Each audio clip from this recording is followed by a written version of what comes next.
Good morning. We are reviewing and summarizing the last 150 pages of Ayin Beis. We are on page 1374.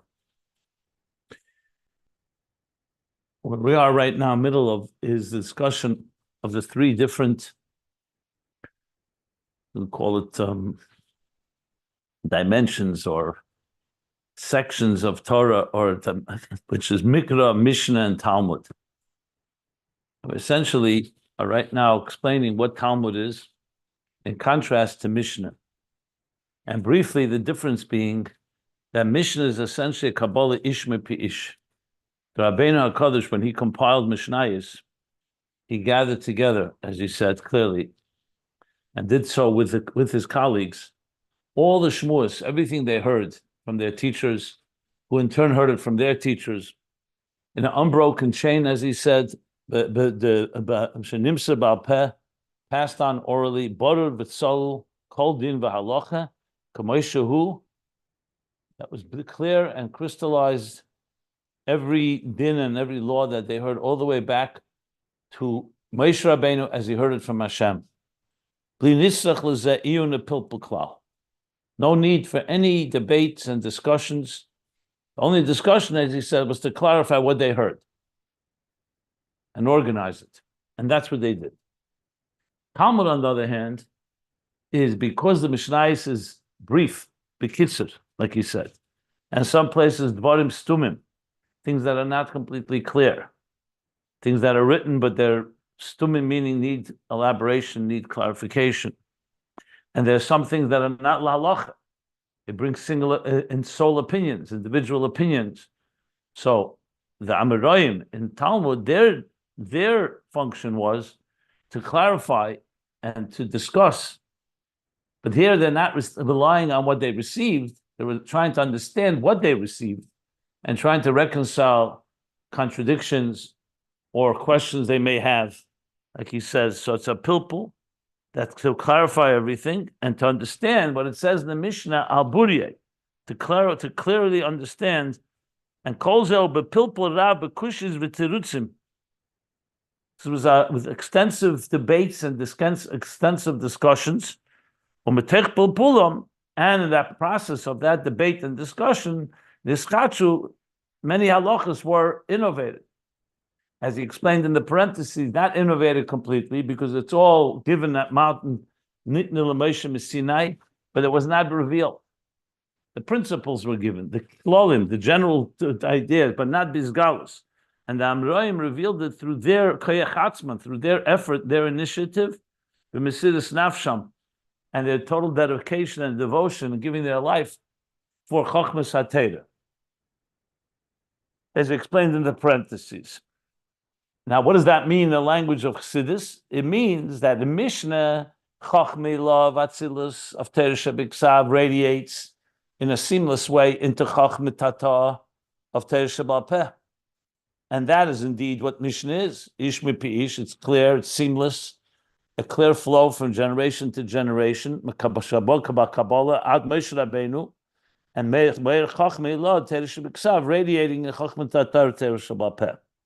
But Talmud is, you don't have the Chochmei Law radiating quite like it is with Mishnah. And he brings a proof from this that even Bereishis, which is taught by the Tanoim, not by the Amoraim, even with Bereishis, you also have a distinction between the Bereishis that Rab Chia and Rab Ishaya were the ones that taught them. Those are the ones that you know for sure are Medivrei Kabbalah. And from that, we know those they did not teach, that they did not say. They were the last Tanoim, basically. They were Makabel, they were students of Rabbeinu HaKadosh and the generations before. So it was they were like a bridge. So if they said it, then you know it's clearly Ish Mepish. If they didn't, you don't know that. Like he says, they're not Vadoyin, She'enu Vadoyin Abrudim, She'en Medivri Kabbalah. Similar to the 3,000 halachas that were forgotten in time of Moshe Rabbeinu. So forgotten is a proof from that there are things that, even though they were passed on, but then they were forgotten after Moshe passed away. So in a sense, they ratified that this is exactly a Kabbalah Ishma Pish, Rabchia and Rabbi Shai. So something that they did not teach, why? Because it's coming from Bria and not from Atzilus. What does he mean by Bria, not Atzilus? As he explains in the parentheses, even though Mishnah is in Yetzirah and Bereishis is in Asiya, like we learned earlier, but the root is from Chagas and Nehi of Atzilus. And it's Mislabish in Yetzirah and Asiya. So, 1 second.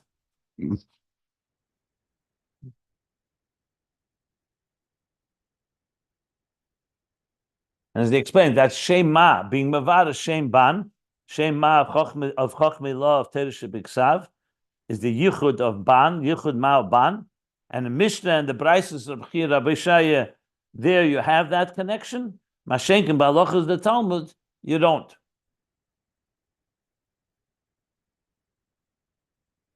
So they ratified that it was clear, passed on B'divrei Kabbalah. So even if Bereishis have this distinction, Kolshkein halachas damaroyim, for sure the laws that damaroyim taught, ein bam gili b'chinas chochma law, and that's why they're called alomes, from the word like helam. So it's coming down to a lower level where you need to have human effort to clarify the points. Obviously, they were machavin the amaroyim, and everything in the Gemara is accurate, but it's through their effort. It's not a Kabbalah Ishma Pi'ish directly. And that's the level of Talmud. So we know from this, and that's where we stop, we concluded the end of the paragraph. So we see from this, to go back to the central theme, Torah Eir is all about illuminating the paths in this world to know, to align our lives to what God wants of us. That's what Torah is all about. Torah is coming to teach us what to do, what not to do, what exactly, like we talked about the life's operator's manual. It's the blueprint of all of existence, going back all the way into the original source in the creator, the source code, so to speak. But we have to draw it down. So there's a part of Torah, Mikra is as clear, is directly coming from above, but it remains in a very action-based, like stories form, and just telling us the actual mitzvahs without details and explanation. Mishnah is more revelation. Chagas, it reveals the details of the Mikra, and like we just explained in a full revealed way. However, when you go to the later generations, when starts Golas begins, and now we have all kinds of helamas v'astadium, darkness to contend with. So even in the time of Tanoim, we already have Bereishis that have to deal with Zman HaGolas. That's why it comes into more detail, like he explained earlier. It's Malchus, as it comes into the Ayin Sodim at the bottom of page 1371. That's even Bereishis. And Talmud is already a whole new generation. So a generation that's completely Golos. He doesn't spell out the word Golos, but it's very clear that it does not have the clarity that they had in the time of the Mishnah. And even Balabatish, and practically you could understand why. The time of the Mishnah was the end of Beis Sheni, so they still had the Giluyim of the Beis Hamikdash, and even the Tkufa, the period after the destruction, still under the glow and the aura of the Beis Sheni. Whereas as Golas began, of course, it would only intensify. You could imagine, especially as the Jews were dispersed, and that's where the Talmud really comes into play. A lot of things became less clear. Simply on a very basic level, they didn't have the same teachers they could access. People were dispersed. There was displacement. It was chaotic, actually. But in Ruchnius is because there was a spiritually lower level of spiritual clarity, that is. But this is common. This is basically the process of the generations. The earlier the generations, there was deeper spiritual clarity. We call the generation of Moshe Rabbeinu Derdeya, an enlightened generation, a generation of Das. They themselves saw Matan Torah and so on. So clearly this is how... Yeah. His generation. Right? And the neshamas are higher level, and the revelations in existence are higher level. But as we go along, and especially the beginnings of Golas, which is what we're talking about now, you can understand, as I said, even on a very practical Balbatisha level, but also on a spiritual level. And this would only intensify as we go along. We haven't discussed now after Talmud and so on. We will talk about it a little later. Right now, he's still discussing Talmud. He wants to now explain, because Talmud would give us a blueprint What do you do when you don't have that clarity? When your teacher is not there, or you can't clarify, like in this case? So the answer is not all is lost, God forbid. God gave the power to the Amoraim that with Mesiras Nefesh, like he said, and with their effort, they could clarify points, and that's what the Gemara Talmud does. So essentially, we're seeing how Torah is now interacting with a world where there is more concealment. Now, there was concealment in the time of Mishnayos too. There was concealment even in the time of Matan Torah. It's not like Mashiach had come yet and you had total Gilead Lakus, but Matan Torah was Me'ain La'ased Love, like the Alter Rebbe says in Tanya.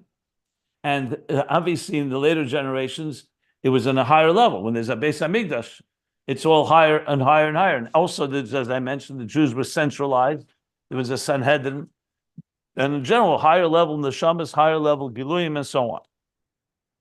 But the Talmud gives us already a formula, algorithm, if you wish, of the process where the sages, b'keich atzmam, b'keich chachmosam, clarify points to understand what was taka the Kabbalah Ishmael to the point that they actually machadish and innovate even new halachas and dinim. So you can imagine this will intensify as the generations go along and it gets darker. But we'll talk about that, as I said, later. Right now, he's going to explain in more detail the dynamics of a Torah interacting, Toras Emes and Torah interacting with a world that's not Emes and not clear. So Torah is essentially a divine light coming from a higher place to illuminate this world. So think of it that way. If you remember the Koyach Hariyah that we're going to talk about later, Hariyah is exactly that.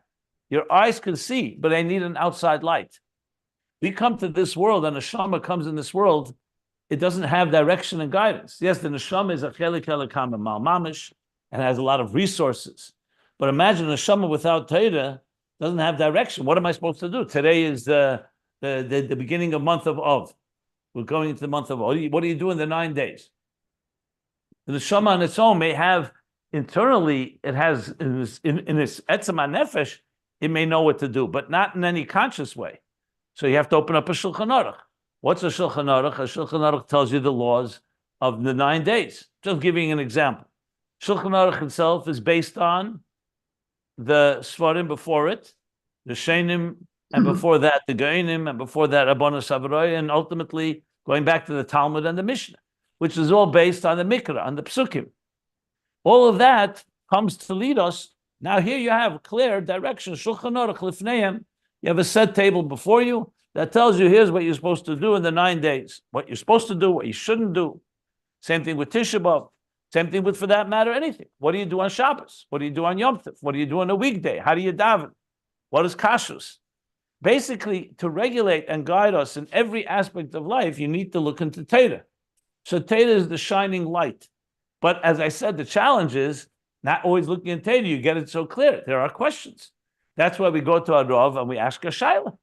That's the whole Shailas and Shuvas you find, especially in the time of the Rishonim, and all the way back even to the Geonim, questions are asked. We have thousands of responsa of people asking questions to someone. Here's the situation. A woman after a war, she can't find her husband. Is she an aguna or not? I'm just giving an example. Shailas upon Shailas upon Shailas. And these Rabbonim and these sages in each generation are clarifying it based on Torah thinking. They either find a precedent, or they discuss it, or they have to come up with something that relates to this given situation. I mean, the whole process of pilpul. Now, we're talking right now Talmud. We haven't yet discussed the later generations, but Talmud is that process. It's the process of taking Torah that we have, Kabbalah Ish Mipi Ish, Mishnayos, and you look in the Gemara. That's exactly what the Gemara does. It analyzes a Mishnah. It takes a Mishnah and breaks it down, dissects it, into pieces, literally, by line, and then discusses that line. There are Gemaras that go for pages upon pages on one line in the Mishnah. Now, sometimes there are tangents and detract. They go off on different places because it's part of a pilpul. But ultimately, it's an evaluation of a Mishnah. And sometimes the Gemara comes to very dear clarity. Sometimes the Gemara comes to yufta. It's a question. Or teku. We don't know until Ma'alio comes, etc. But generally speaking, that's what the Talmud is. So the Talmud is really the process of us, meaning Damaroim, humans, probing and evaluating and analyzing and dissecting and all the people and debating and arguing over what the Torah is actually saying.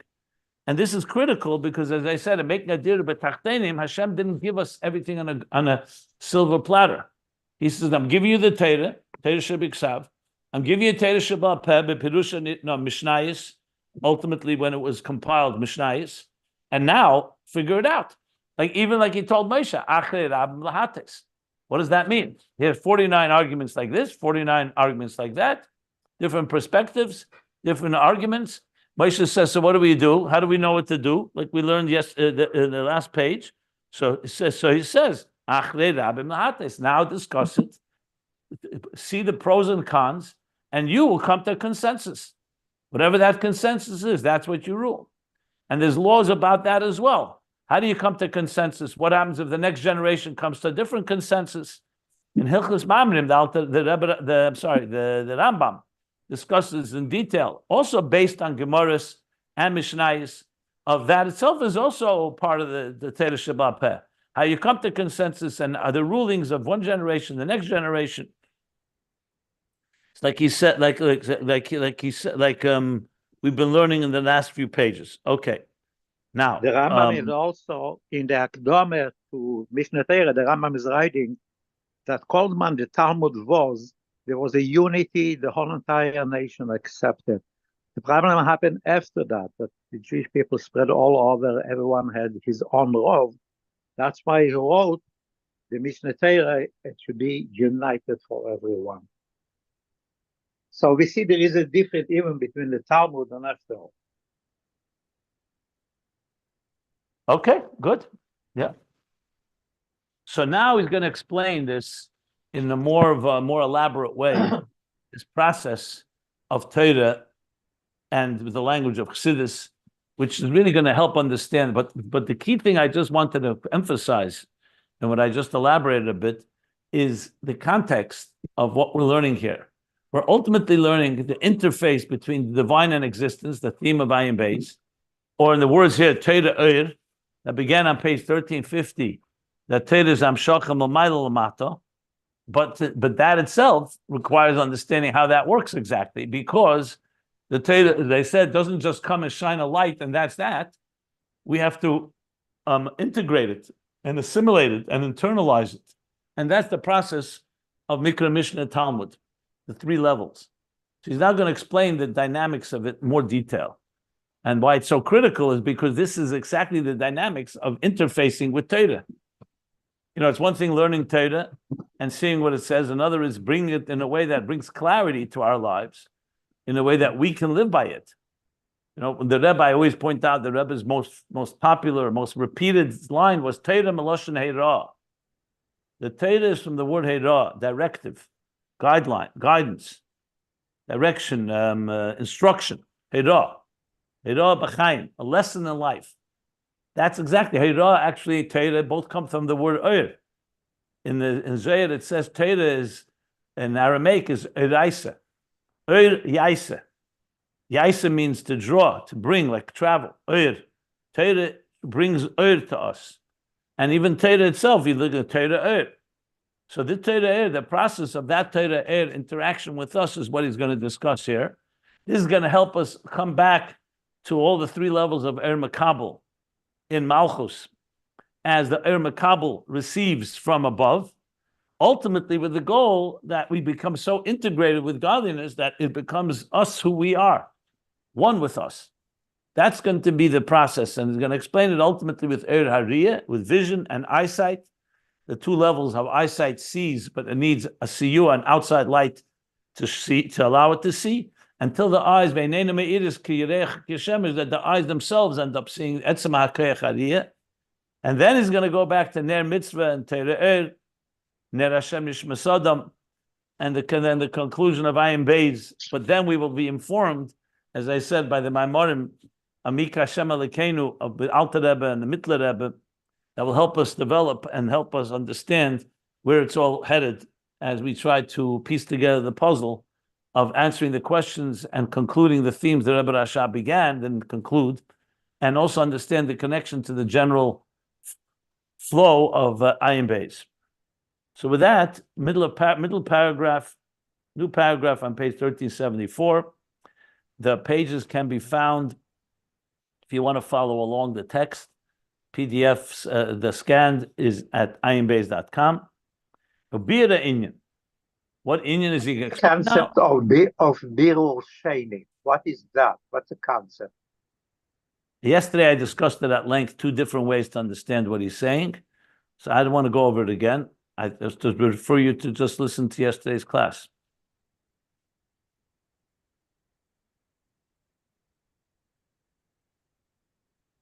I'll just say briefly that most likely what is, I explained it two different ways. Two different ways that you can explain it.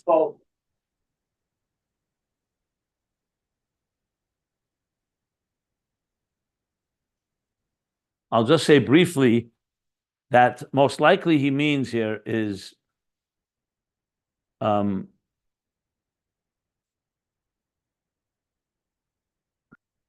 there's the Mishnah that rooted in Chagas of Atzilus and Bereishis rooted in the He of Chagas of Zah. Like we explained, that's an Atzilus.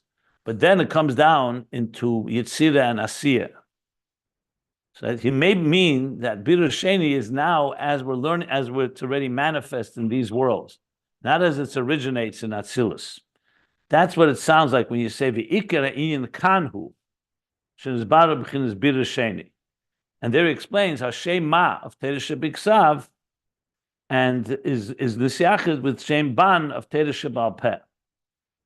That's most likely what he means, as I explained yesterday, the Birur Sheni, not the Birur Rishon as it originates, but as it comes down, as we learn it down below. Below meaning Yitzir and Asiya.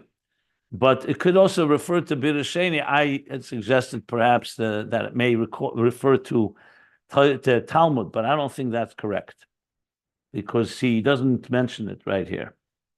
Anyway. Generally speaking, Birur Sheni, as I said, is like Milo Geda, where after you do one Birur, you do a second Birur. Question is, what is its relevance here? That's the way I explained it. Yeah. Okay.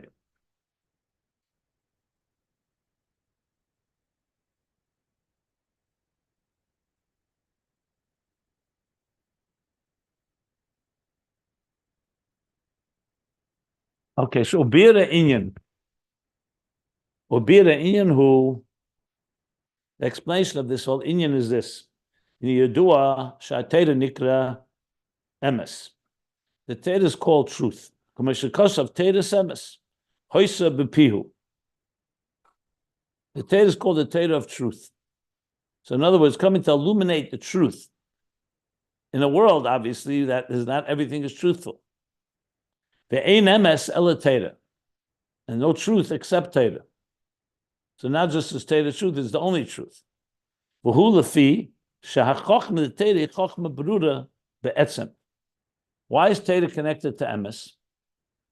Because it provides total clarity. What is the difference between Emes and Sheker? How do you know what's true and what's not true? You need to have clarity. Like when you sit in a court of law and you're trying to establish through evidence and through witnesses what's the truth, who's telling the truth, who's not telling the truth, what actually happened. So it all comes down to clarity. So he's saying, since the Chochma, the Torah is Chochma Brura Be'etzem, it's not a Chochma of human beings using their logic and trying to figure it out. It's Chochma Brura Be'etzem because it's Hashem's Torah. So who best to tell you about the truth of something than the one who created it? You know, if you see, let's say, a machine or an appliance or a computer, and people say, what is this? Or how do you use it? Or what makes it work? What won't make it work? The best person to ask is whom? Is the one who created it, the engineer, because he has the Chochma Brura, the exact total clarity to know what the truth is. So this is Torah's Chochma Brura Be'etzem.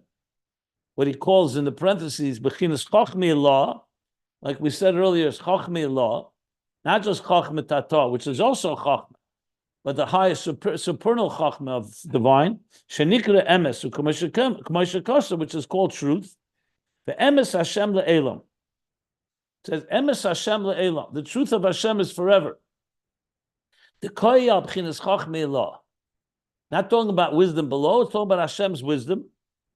The koyal b'chinas chochma Ilaah, the havaya b'chochma.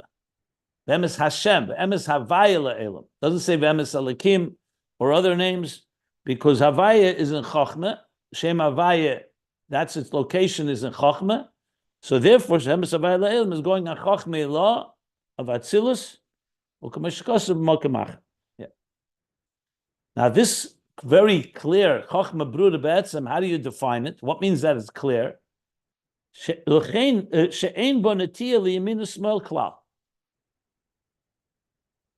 doesn't have any inclination to right or to left. When something is true, it's just true. It doesn't have any particular inclination. It's completely objective, basically. It's a straight line. You know, when you say something is true, it means it's straight. Something that's a little crooked or going a little to the right or to the left, you know something's off. So truth also means straight. Integrity. That the paths of God are straight. They're not crooked, they're not twisted, they're not convoluted, not contorted, not confusing, straight path. And you think of a child who has not learned to lie yet, or to be deceptive or duplicitous, they're straight like an arrow, like you say, straight like an arrow. What it means? They tell you exactly what it is. There's no duplicity, there's no echad b'peh, echad b'lev. You feel one thing and you say another. It's a certain type of seamlessness and innocence, if you wish, that's direct and straight.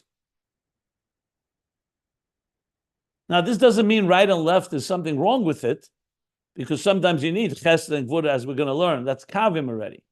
But pure truth is exactly what happened. I want to know what it is without any interpretation, without any inclination, without any leanings.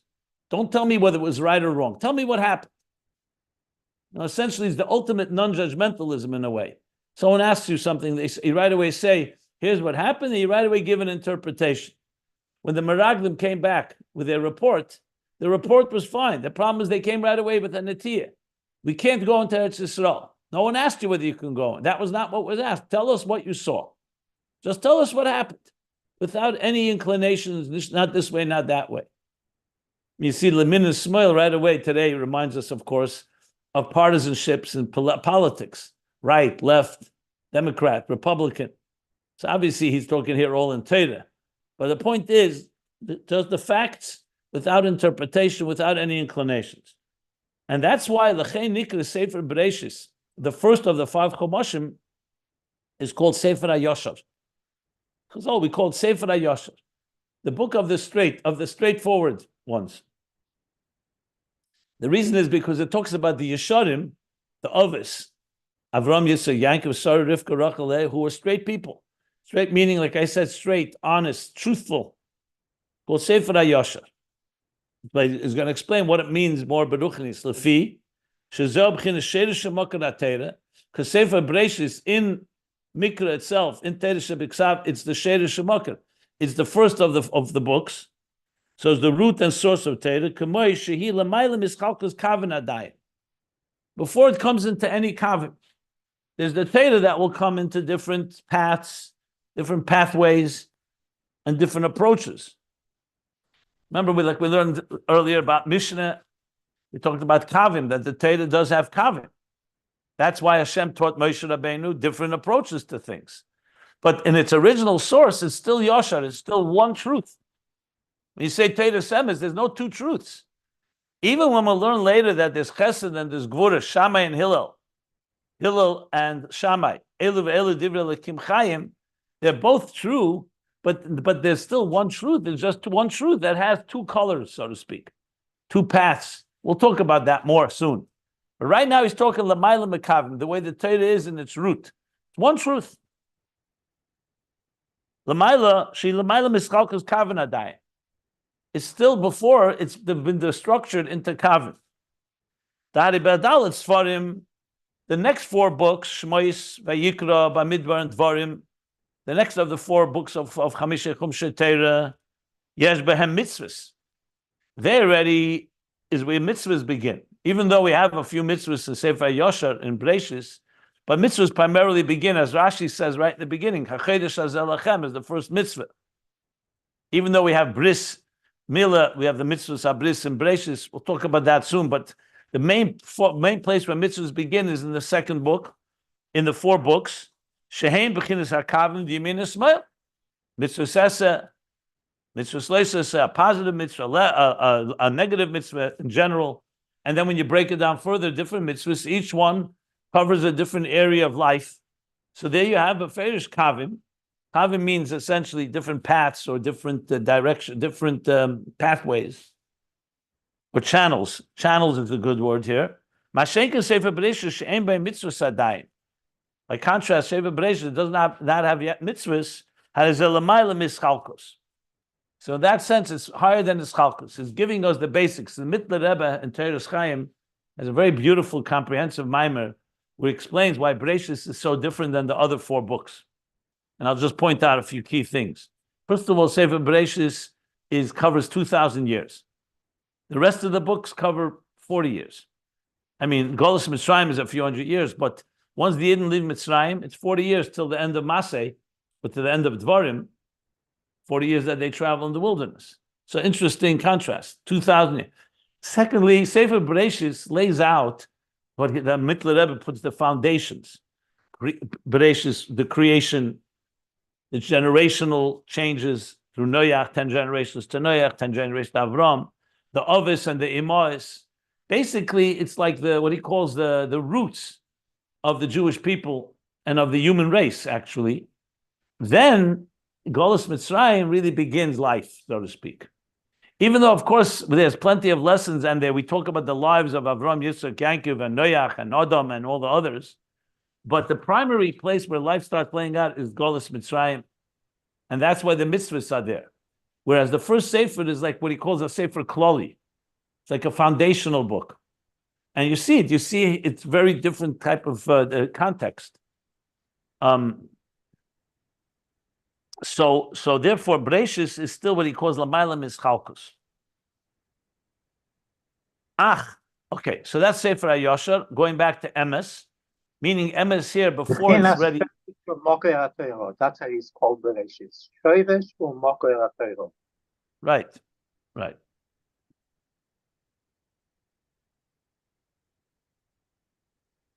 Okay, any questions before I continue reading?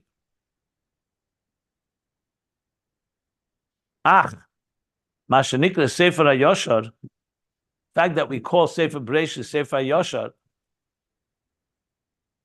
Harihu Makom Mokim B'chinas Hamshacha. You can't say there's no Hamshacha, because there is Hamshacha of Torah. There is a Sefer called Sefer Bereishis. U'kamei Kav HaYesher Hu Shenimshach Mamayil Lamata. When you say a straight line, is also Hamshacha. It just has not yet branched off into any diversity, but it's still Hamshacha. It's just a Hamshacha like of the main artery, if you wish. Like the main artery before it's branched off. So it's Hamshnimshach Mamayil Lamata. Ha'inyan hu, what does that mean? What is that referring to? Shezeu mashateri b'kavam tzoi. That Torah is kavam tzoi. Once you're speaking in Kavim, we know there's the right channel, the right branch, the left branch, and the center one. So Torah is a Kav, but it's a Kav that's higher than Kavim, like he's going to explain. The Kav Emtsoi is the middle path. Shulamayla mischalkus be'etzem. That's fundamentally higher than ischalkus, but it's not completely removed from structure and existence. Think of the spine. God forbid, without a spine, a person would not be able to stand, would not be able to walk, would not be able to be balanced. On the other hand, what's a spine without all the other vertebrae? You need them all. You need all the skeletal structure that and the nerve structure that flows from the spine. So the spine is like that centrifugal, if you wish, centerpiece.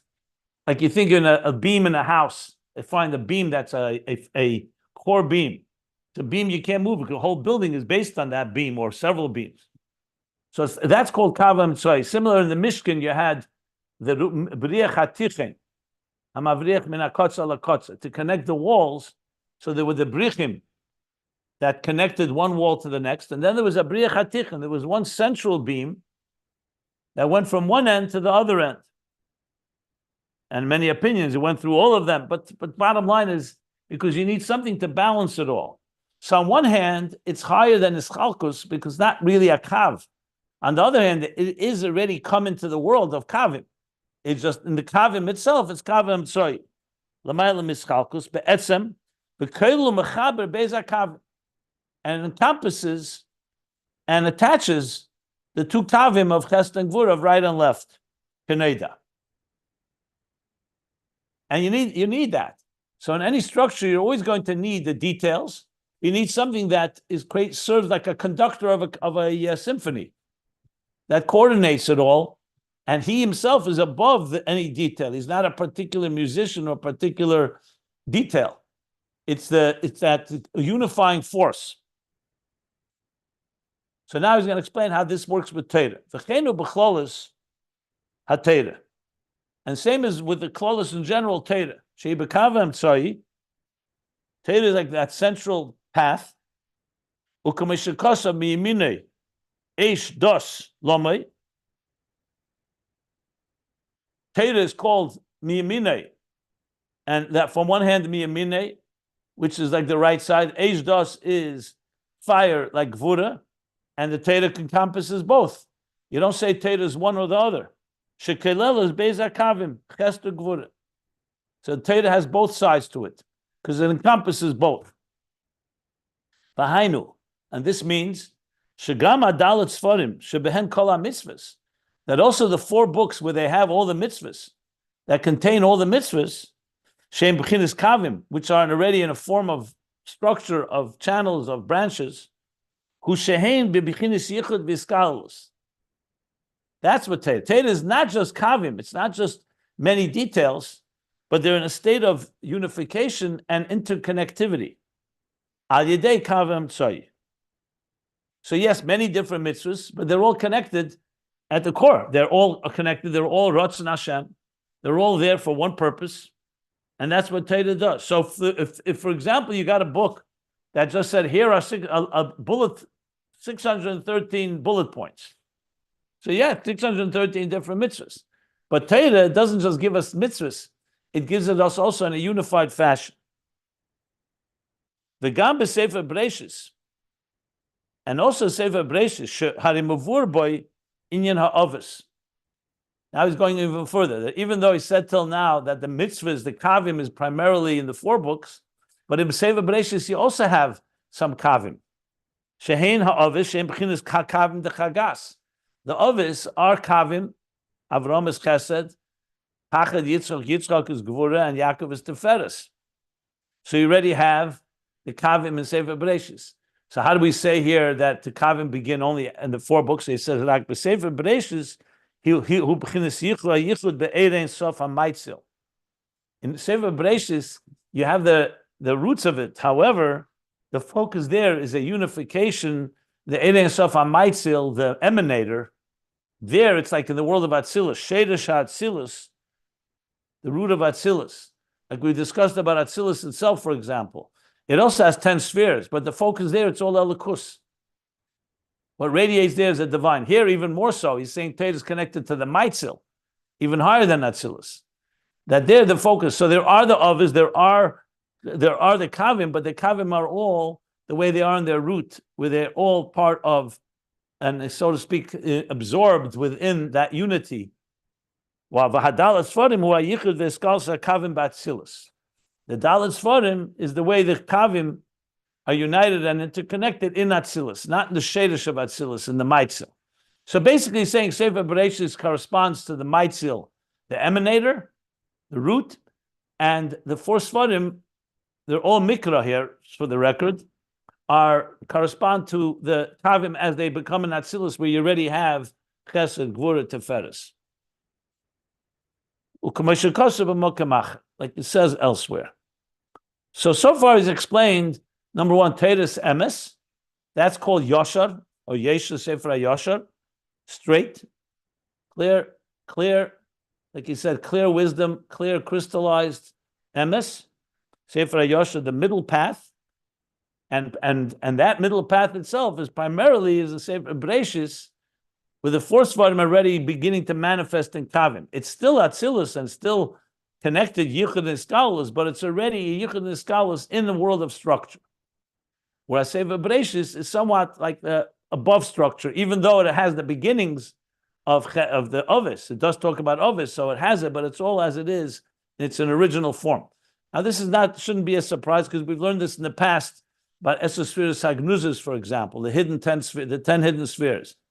That the structures that we find in Bri, Yitzir, and Asiya, they exist in higher levels. But there, what's dominant is the Oir, the divine unity. It's like the difference between when you look at a book, you read a book, you can read the words and the paragraphs, and you focus on the letters and on the phrases, or you focus on the message, the theme that saturates, that permeates the message. That permeates the words. So the words are there, but when you're so absorbed and you're hearing the vision, so to speak, that's like the divine within it. And then there's the divine as it manifests in the mitzvahs and the details, the kavim, the branches that he's talking about. So it's not it's just a matter of understanding it in a more subtle form. That's the idea of kavim. So emes is when it's radiating the total clarity. The kavim already begin to give it shape and form, which doesn't by itself mean anything is concealed necessarily. But you'll see as the kavim continue, that's where it'll ultimately lead to a place where is it chesed, is it gvura? We'll need to have clarity. In original form here, like he says here in Chumash, in the Chamisha Chumshe Teira, especially Sefer Bereishis, it's total clarity. Similar to what we learned. The Mishnah we're going to learn is very clear for the Balei Mishnah. But for the next generation, it's not so clear. So we're going to be understanding how things go from the pure emes of Torah and how it's going to manifest in a world where we don't always see that emes. He didn't get there yet. Right now, he's still explaining Torah in its purest form. And that itself, we've already discussed a few stages. The purest form, as in emes Bereishis, and then how it manifests in the four Svarim of the other four Svarim in Chumash. Okay.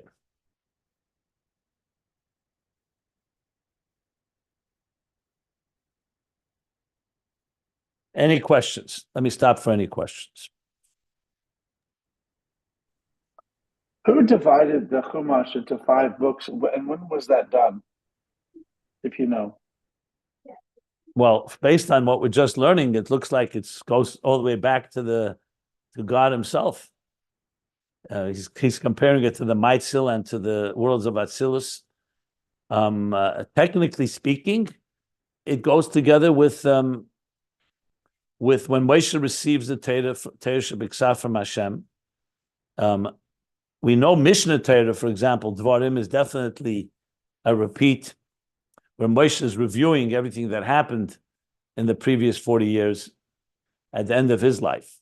So that's clearly, from the outset, you see Ilaah Dvarim Asher Dibra Moshe. The first 4 books, it appears very clearly is something, a divine structure. Because as I said before, Sefer Bereishis is unique in its own way.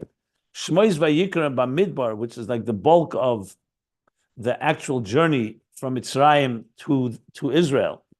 Well, we know Vayikra is primarily said Rosh Chodesh Nisan, in those days between Rosh Chodesh Nisan and Chof Ir, when the Mishkan was established at the end of Parsha Pekudei. So that's a unique sefer of halachas Vayikra. But I mean, I don't know. I have to look. We have to look up who was the first, like when there was actually written down how it was written. Parshas I know were made later. The names of the chapters, because when you look at a Sefer Torah, there's no names of chapters. I mean, there's a stop between chapters, but it's one long flow. But Parshas definitely, and also Kapitlach and Psukim, these were made later. But to some extent. But it's a good question that needs to be researched. I don't know all the information on that. But there's definitely a fundamental structure here that is a divine structure. That's clearly what he's saying. I mean, he's saying it. If this was man-made, like some publisher made it during the Gutenberg press, or like a few thousand years ago, or 1,000 years ago, it'd be very hard to explain how this is Maitzil and this is Atzilus. The fact that he's structuring it this way here clearly tells you that it's a divine structure here. But technically, who actually broke it apart exactly here, there are Svarim that talk about this. Thank you. I wanted to say there was a machlokas. Is the machlokas whether Moshe gave over all of the Devarim, or stopped before he passed away, or he read it in tears. I remember learning that a couple of times. That's the last few verses. The last 8 verses is a question: who wrote the last 8 verses that talk about Moshe's passing? So there's different opinions, but that's already who wrote it down. He's asking more the structure of the 5 Chomoshim. And there's also a machlekes in Gemara about chatuchin, or what's the expression? Chatuchin, or Megillah Nitna. Was it given like one long text or piece by piece? Yeah, exactly. That's what I'm asking. That's a Gemara. We mentioned it before, but that was not given chatuchin. There's a Gemara about it. Actually, in Ayin Beis, in Volume 1, he talks about both opinions and reconciles them. But that's more whether in the years of the Midbar, when they traveled to the wilderness, when Hashem spoke to Moshe, did he give it to him all at Mount Sinai, or was it piecemeal, so to speak, as he spoke to Moshe throughout the journey? There's discussions on this. Rav Kasher in Torah Shlema, I believe, has a whole essay on it, and some others that talk about this. I would guess that just the way we have the oral Torah, and it was given exactly the same time as the written Torah, this is part of the oral Torah. Where to stop? What's the name of the parshios? Well, the name of the parshios we know was added later by sages. So how the parshios were divided? That was I don't know oral about Torah. the parshios. The books for sure. The parshios, I think, comes later, if I recall correctly. But Emes spoke about the parshios, I think, few times. Today, no matter what, once Eden accepted the structure, so it's all bediuk, it's all precise. The question is, was it given on Sinai this way? I don't believe the parshas the names for sure were not given. The structure. Look, Moshe Rabbeinu, Hashem was teaching Moshe, and he did pause at different places. Hashem, and we know where those pauses are. A Sefer Torah, an actual Torah scroll. Not a chumash, not a printed chumash, is the closest thing to that, because Moshe wrote these Torah scrolls. We know he wrote 13 Torah scrolls, and all Torah scrolls ever written since then, all Sifrei Torah, are a copy of that. So that we know goes back all the way from the beginning.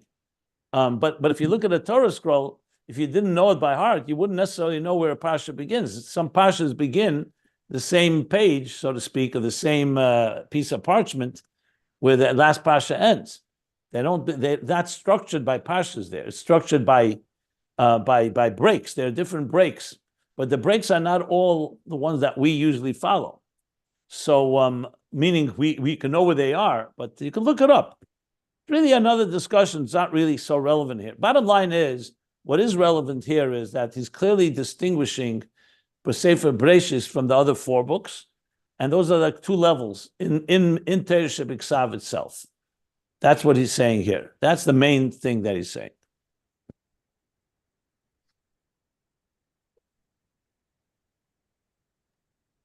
But there is, I think. Sorry, go ahead. No, that's it. Go. You can go. The Hiskalkus that he's mentioned here a couple times, is that like, what's kosher and what's not, what's mutter, what's not? What animals you can eat, what animals can't you eat? Is that what he means by Hiskalkus? No, Hiskalkus begins first. Even mitzvah says and mitzvah leisa says already Hiskalkus. Positive and negative. That's like chesed and gvura right there. Then the breakdown you just mentioned continues, is also part of it. What you said is correct, but it's not just that. It's he says here mitzvahs. We learned earlier about the Kavim. We spoke about them, I believe, right here. Page 1367. He spoke about it as well as on page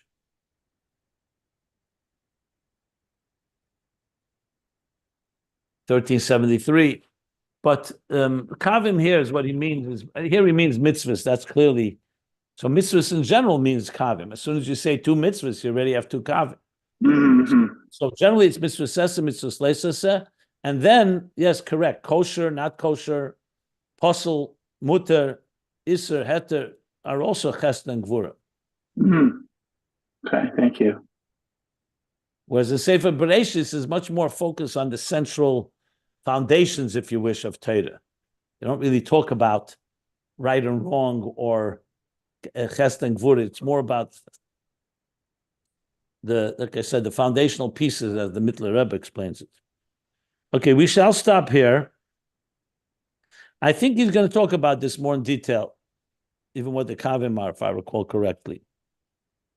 But bottom line, he's going to move from here to understand how this Emes and Yoshor of Torah manifests in this chalkus of the Kavim and comes downward to the point where it can get to the point of concealment, and we need to find clarity and find that Emes.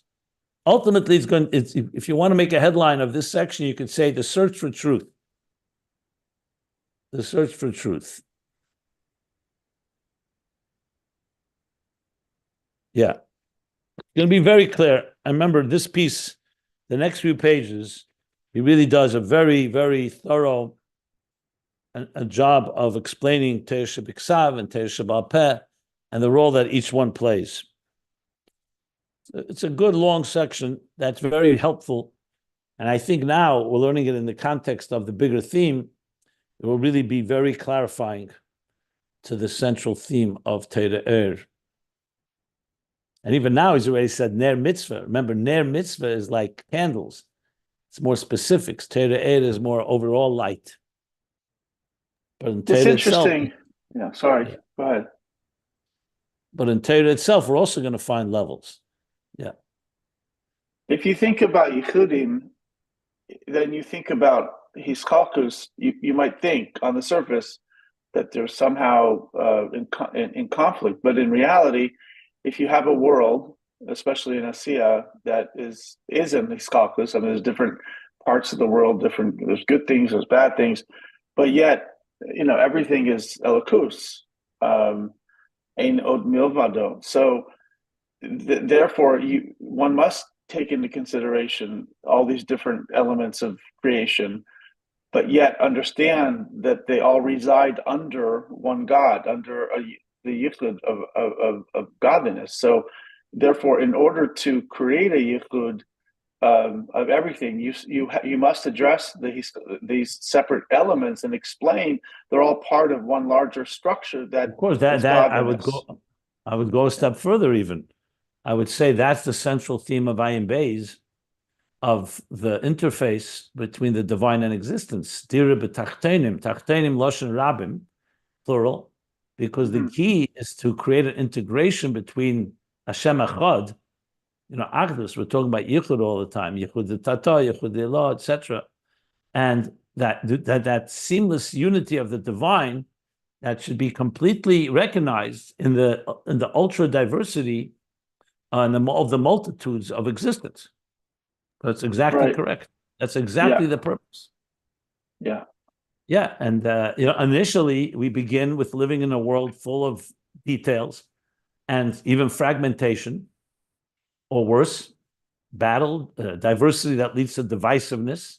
And the goal is to take all of those pieces and recognize that they're all part of a mosaic, to the point that we recognize they're actually all part of one reality, the divine reality. That's exactly what that Torah does. That's exactly what Torah does. Toras Emes, yeah. That's what I always call harmony within diversity. Yeah. Beautiful. Yeah, this is ultimately Tiferes, is that. Tiferes, the Kavim Tsoy does that.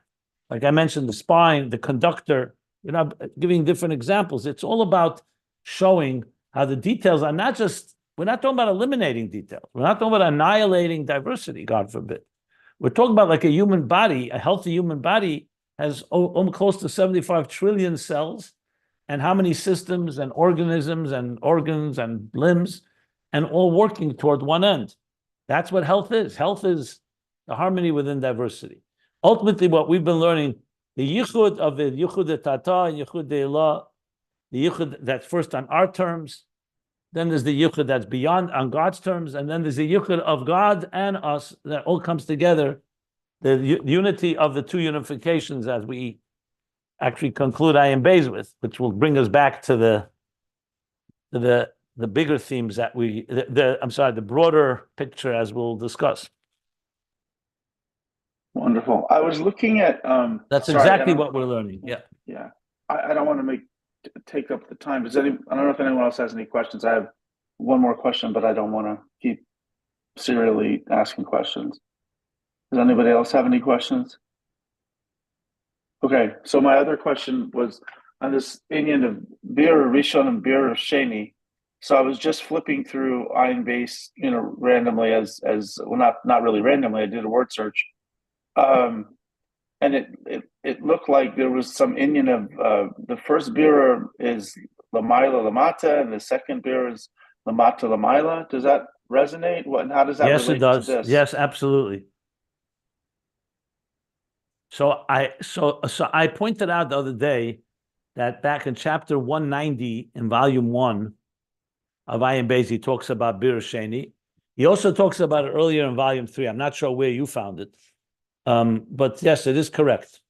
In volume 3, earlier, is that where you found it or you found it earlier? References in Chelik Aleph and Beis. I didn't see I have Gimel. Chelik Aleph, page 387, chapter 190. Maybe that's one of them that you found. Yes. Yeah, but that is, Bir Rishon, Bir Sheni is often Bir Rishon is from Amayla Mata, Mat Lamayla. In volume 3, he spoke about it earlier. I just didn't want to stop the class to look for it, but he did speak about it, and it may be even relevant here. I have to find it. Now, I'm quite familiar with those two explanations, those two aspects. I was just figuring out how to explain it in the context here, what it means here. Yeah, that's what I like. That's what I'm trying to connect. Yeah. Well, it's definitely one of the two ways I said, that's for sure. I lean toward that it's Bir Sheni in Mishnah and Bereishis itself, but it could be is alluding to Talmud as well. Because in a way, like I said, the Bir Rishon would be what Rabbeinu HaKadosh did. He clarified and gathered all the shmuas, pi'ish me pi'ish, and put it down. And Bir Sheni would be what the Amoraim did, clarifying points that were not clear in the Mishnah. That would seem very nice, but it doesn't say that. So that's why I think he's referring to Mishnah and Bereishis as it is in Atzilus, and then how it comes down into Bria and Yitzira and Asiya down below. Yeah. And that's why he says, because the key line that he says that's key here, he says Iker Kan. The main thing we're talking about here, those words, that's the key to this. Not just Bir Sheni. He says the words Ikra Inyan Kanhu Shanizbaru B'chinas Bir Sheni. Where is that? He said, the Ikra Inyan Kan means, in other words, what we're discussing here, this context here, is not just how it is in Atzilus, but how it comes down into Bria and Yitzir and Asiya. That's what it sounds like to me when I read it. With my experience, let's put it this way, from learning Chassidus. Okay, let's stop here. We're close at the bottom of page 13. Where are we? 1374.